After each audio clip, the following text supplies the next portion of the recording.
नमस्कार, नमो नारायण। गीता दैनिक दैनी के अंदर आज आप प्रवेश कर रहे हैं 337वें दिन में 70वां अध्याय है और इसका शीर्षक है श्रद्धा त्रय विभाग योग नाम। 25वां और 26वां श्लोक है। कल 27वां और 28वां ये चैप्टर भी पूरा हो जाएगा और 18वें अध्याय में प्रवेश करेंगे, लेकिन आज 25वें और 26वें श्लोक का हम पाठ प्रारंभ कर रहे हैं। तदित्यनाभिसन्धाय फलं यज्ञतपः क्रियाः दानक्रियाश्च विविधा क्रियन्ते मोक्षकाङ्क्षिभिः सद्भावे साधुभावे च सदित्येतत् प्रयुज्यते प्रशस्ते कर्मणि तथा सशब्दपार्थ युज्यते। भगवान श्री कृष्ण कहते हैं, तत् अर्थात तत् नाम से कहे जाने वाले परमात्मा ही सर्वात्मा व स्वरूप है। इस भाव से फल को न चाहकर विविध यज्ञ तप रूप क्रियाएं तथा दान रूप क्रियाएं मुमुक्षुओं द्वारा की जाती हैं और सत इस प्रकार यह परमात्मा का नाम सद्भाव में और साधुभाव अर्थात श्रेष्ठत्व भाव में प्रयोग किया जाता है तथा हे पार्थ उत्तम कर्म में भी सत्य शब्द का प्रयोग किया जाता है। आपने देखा 25वां और 26वां श्लोक जिसमें विशेष ओम तत्सत की व्याख्या है। तत् ऐसा उच्चारण करके मुमुक्षु लोग फल की इच्छा त्याग कर यज्ञ तप और दान आदि अनेक कर्म करते हैं। तत् मीन्स तुम, वो, उसका। तत् का मतलब उस तत्व से जोड़ करके देखो। और हे पार्थ सद्भाव और साधुभाव में सत, ओम तत् सत। अब सत बता रहे, ओम बता दिया।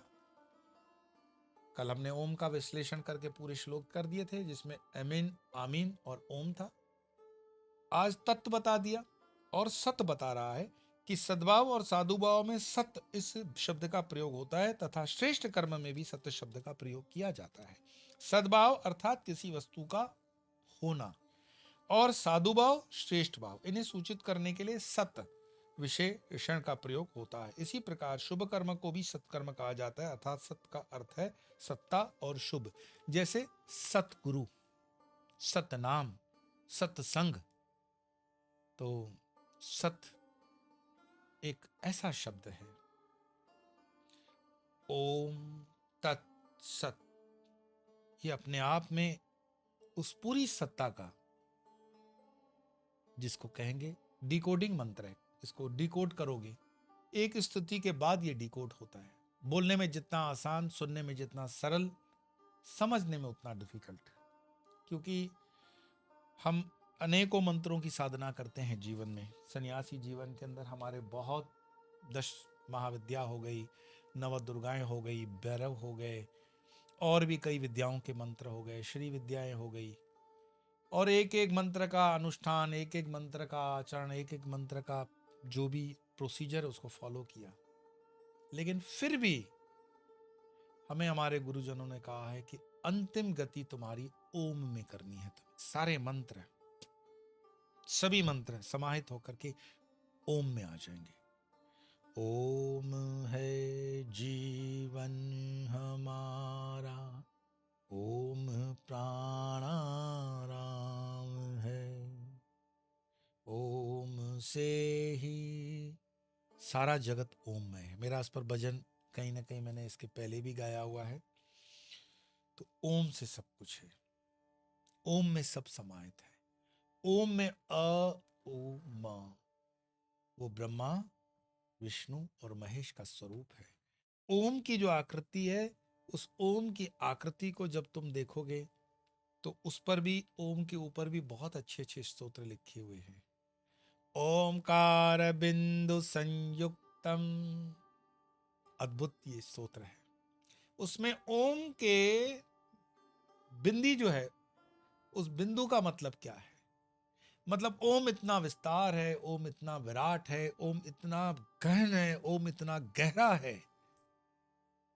और ओम मेरा एक शिष्य भी है, बहुत छोटी उम्र का बच्चा, गायत्री की मेरे से दीक्षा ली थी। और मैंने उसको यही कहा कि जो तुम्हारा नाम है उस नाम को तुम बस पालो, तुम्हारा नाम सार्थक कर लो। हमारे माँ बाप हमारा जब नाम रखते हैं तो उस नाम में कोई अर्थ होता है। अभी तो मिमी टिमी टप्पी ऐसे नाम रखते हैं, तो मैं पूछता हूँ अर्थ क्या है, तो बोले आई डोंट नो। तो तुम पैदा हुए हो, माँ बाप को पता है तुम पैदा हुए हो, वी डोंट नो। नाम का कोई तो अर्थ होगा। तो बिना नाम के तुम चले आते हो उस धरती पर, तो ठीक है आधार कार्ड पैन कार्ड तो बन जाता है, पर कोई मीनिंग तो रखोगे। तो जिस नाम की कोई मीनिंग नहीं, उस व्यक्ति का कोई मीनिंग नहीं होता।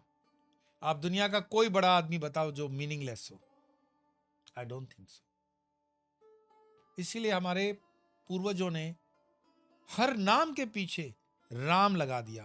परशुराम, लंबा राम, छोटा राम, काला राम, सब में राम, क्योंकि उनको पता था कि ये जो नाम है इसकी बड़ी महिमा है, और उस नाम के पीछे अगर राम लग जाए, ओहो, तो अपने आप में कंप्लीट बनता है।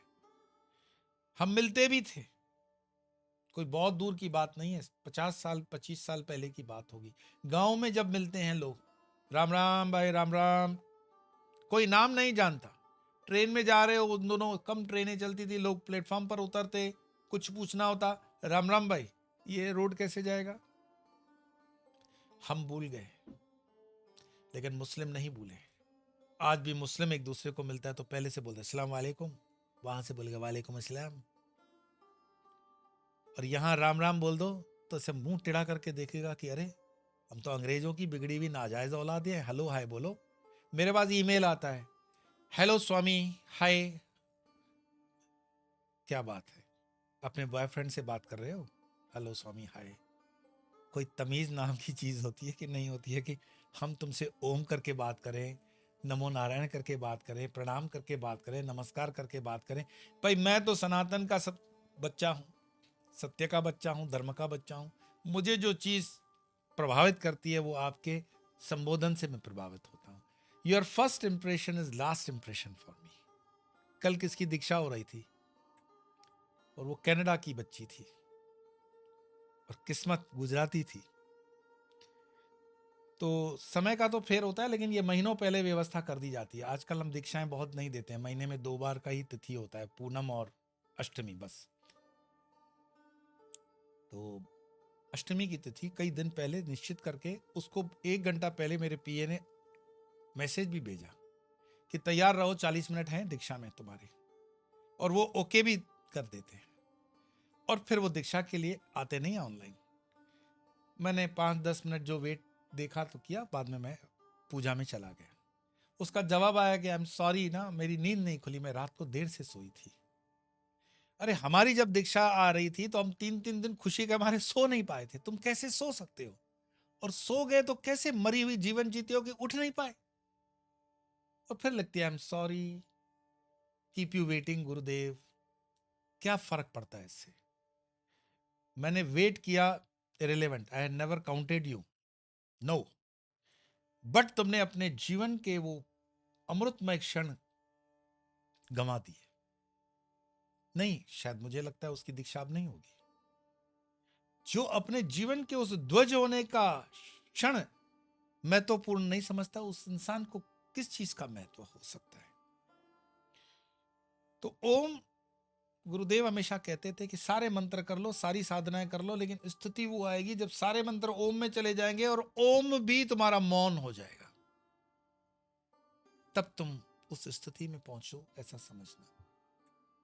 जब सारे मंत्र ओम में चले जाएं, ओम भी मौन में चला जाए, और मौन भी बिल्कुल सात्विक मरघट का मौन है, कोई क्रिया नहीं, न मन। मौन मीन्स न मौन, मन नहीं रहा, वो मौन है। तो उसी ओम की व्याख्या, ओम तत्सत की व्याख्या आज हमने की।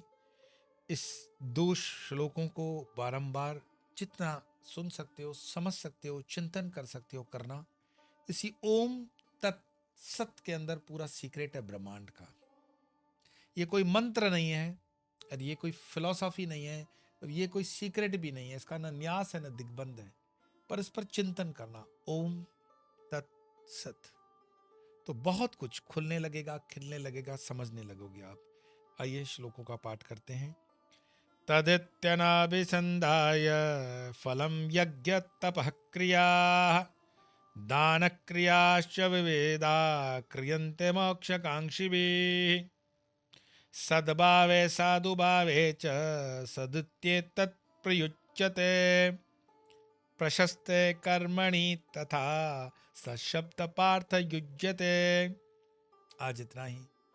कल फिर मिलेंगे अंतिम 2 श्लोकों के लिए, 70वें अध्याय के लिए। तब तक के लिए नमो नारायण।